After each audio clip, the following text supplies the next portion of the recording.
Hey guys, these are the examples we didn't have time in class to get through. So if we look at, we were starting on the next page, number C or letter C. So they're saying below is a given table of values for a function f of x as well as its derivative f prime of x. So which of the following would be equal to the derivative of the inverse at 1? Okay. So first off, kind of going based off our previous, like the rule that we've been doing, if I want the derivative of the inverse, right,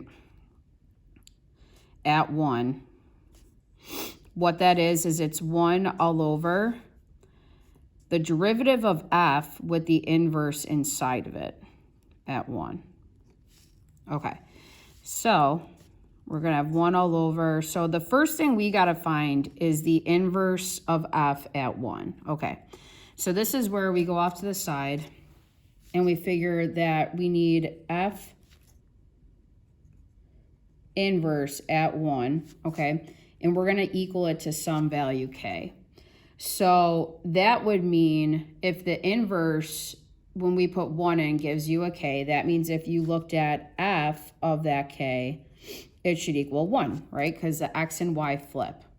So now, knowing what I know, at what value does f of x end up equaling 1? Right? So here's my table. If I go to where f of x equals 1, it's when x is 3. So in other words, my k, and I know we keep calling it a k, but my k is at 3. So in other words, going back over here, that would mean that the inverse at 1 then would have to be a 3. So over here, I'm going to sub 3 in. Okay, so then it's just 1 all over the derivative of f at 3. So f prime of 3 ends up equaling 2.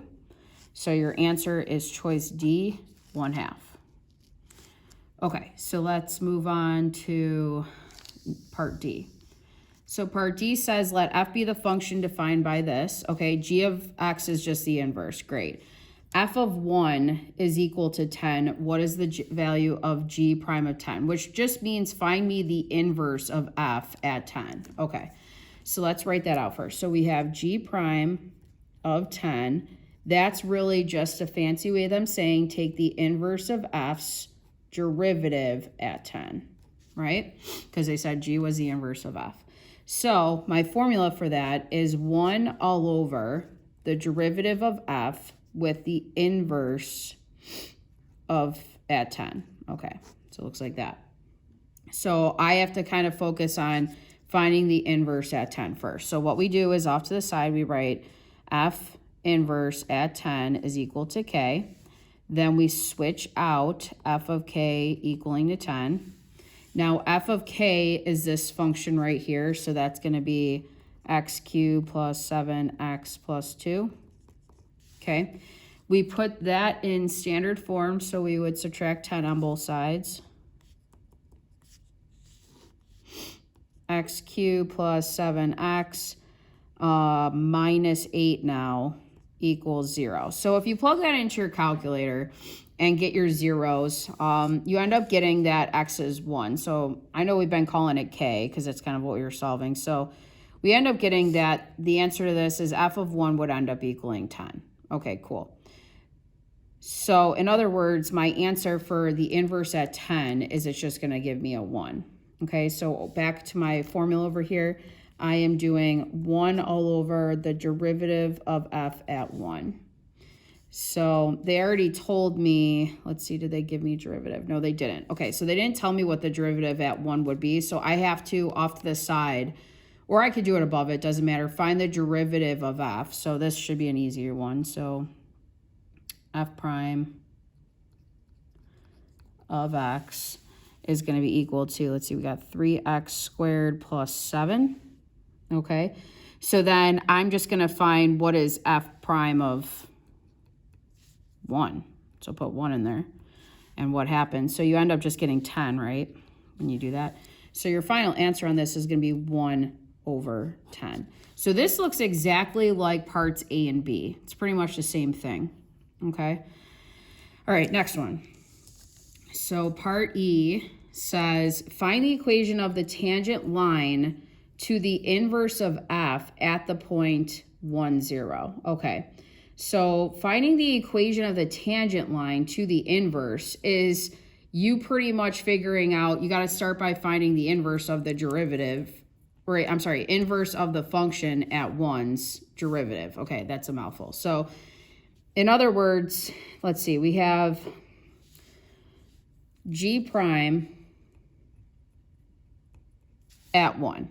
Okay, so if I'm calling g my inverse to f, I'm pretty much trying to find the slope of g at 1, so I can put that into my equation. So this is really f negative 1. So the inverse of f, I'm taking its derivative at 1, which would be, again, 1 all over f's derivative of the inverse function. Okay. So from before, we're going to figure this part out first. Okay. So if f inverse at 1, if we call that k, that means f of some k has to equal 1. So here's my f function. So it's kind of a doozy. 3 or x cubed plus 8x plus cosine of 3x minus 1 equals 0. Okay. So, okay, you're probably wondering, like, where did I get the 0 from, right? This would equal 0, or equal 1, sorry. So all I did was subtract 1 on both sides. Okay. So when you go to solve this, you end up getting, and it, by the way, it's because they said that it was at the point 1, 0. So when x is 1, you end up getting 0. Okay. So you end up getting that your answer to this is 0. Like the solution is 0. So that is what you're going to put into the inverse at 1. So we get 0. So now I got to find the inverse of this function, though, at 0. Or I'm sorry. Now I need to find the derivative of f and then put 0 into it. Okay, so I'll do that down here. So f prime of x is going to equal, this would be 3x squared plus 8. The derivative of cosine of 3x, that's chain rule. So I would do sine of 3x times 3, right? The derivative of the inside. So f prime at 0, that k that they wanted me to look at, let's see, that would make this a 0. Sine of 0 is 0. 0 times 3 is 0. So this ends up just being an 8. So in other words, my derivative of the inverse at 1 ends up being 1/8. Okay, so that's going to be the slope of the equation of my line. This is the point that I'm going to also put into my x1, y1. So it's going to be y minus 0. Crap, not equals 2. Okay, y minus 0 is equal to the 1/8 times x minus 1. And that's the same thing as writing y equals 1/8 x minus 1. And you could just leave it like that. Okay, so that would be the equation of the tangent line to the inverse of f at this point. Okay. All right, now we have the last one, letter f. It says the functions g and f are differentiable given that g is the inverse of f. Then they give us a bunch of points. So they're giving us on f, we have f of 2 is 4. F of 4 is negative 6. And then we have the derivative of f at 2 is 7. Derivative of f at 4 is 11. Find the derivative of the inverse g at 4. Okay, cool. So let's start with like what we normally do. So g prime at 4. Okay, that's really just a fancy way of them saying here's the inverse of f. Take it, the derivative of it at 4. Okay, so it's 1 all over the derivative of f with the inverse inside. Okay. So just like what we do before, we kind of got to figure this part out first. So f inverse at 4, we're going to equal it to k. So that means f of some k is equal to 4. Well, look at that. Here on f, we don't have to do anything, right? There's no equation at all because we know that k has to be 2 for f of 2 to equal 4, right? So in other words, k is just 2. So I'm going to go back to this. So I'm going to have 1 all over f prime of 2. Okay. The derivative of f at 2, did they give that to me? Yes, they did. Look, the derivative of f at 2 is 7. So that's just going to give me 1/7. So that's it. That's the answer. That one's not too bad.